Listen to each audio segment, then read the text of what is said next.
This is FoxNews.com. I'm Greg Jarrett. Baltimore is still recovering from several days of rioting and looting, and there is continued uproar over the death of Freddie Gray, who died of injuries apparently suffered in police custody. Fox News Radio's Crystal Berger grew up in the same neighborhood as Freddie Gray and says Baltimore was suffering long before his death. She has penned an op-ed for FoxNews.com on this developing story, joining us now in the studio to share how her city can heal their wounds. Good to see you. Beautifully written op-ed.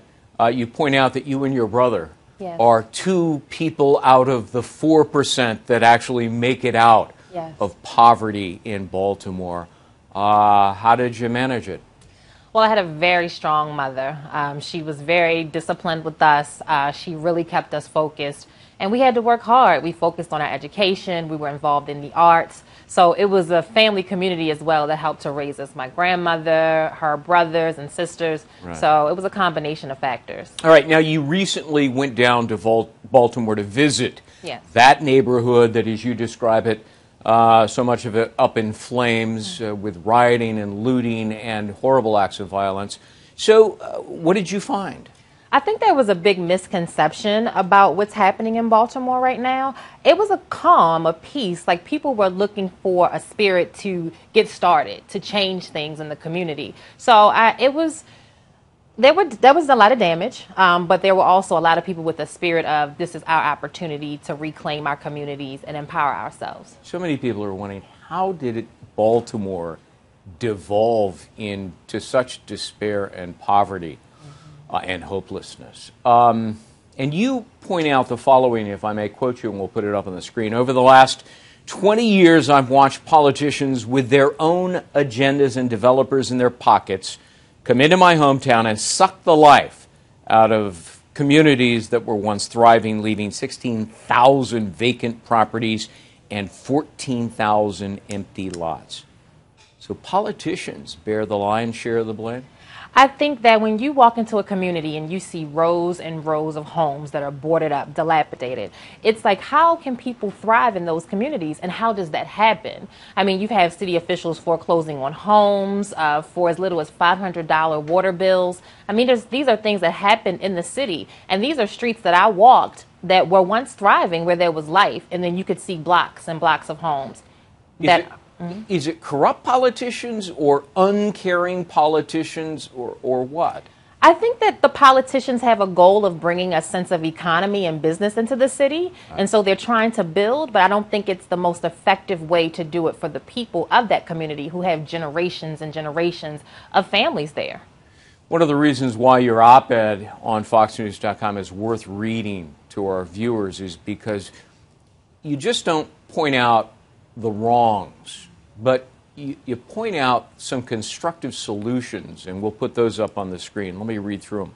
Bring industry back to Baltimore, offer job readiness training programs, affordable housing initiatives, demolish the dilapidated and abandoned homes, improve substandard curriculums, and expose improper policing tactics.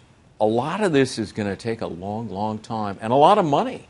Definitely. I mean, but Rome wasn't built in a day, and there's money there. I mean, even in the school budget, there's a $60 million deficit, but they have the highest per capita per student, $15,000 per student in the Baltimore City public school systems, second to New York. So I think that the money is there. I just think it's where the money is going that is a concern for the people. The last one, expose improper policing tactics. I was reading that it's a highly integrated police force. 43% of officers are African American. I haven't double-checked to make sure that's accurate, but that's what I read. How do you change the dynamic within the police department? Does it need to be changed? I mean, we definitely need to get back to community policing. I remember when I was a little girl growing up in Baltimore, officers would come into the school, they would do activities with us, and people knew their officers in the community. And I don't know if it's a budgetary issue or if it's a planning issue, but a lot of these programs don't even exist anymore, where the people who are protecting and serving the community, they no longer know the community. So I think it kind of takes away the accountability from the officers and also the community when you don't know who you're interacting with, when you don't know who you're dealing with.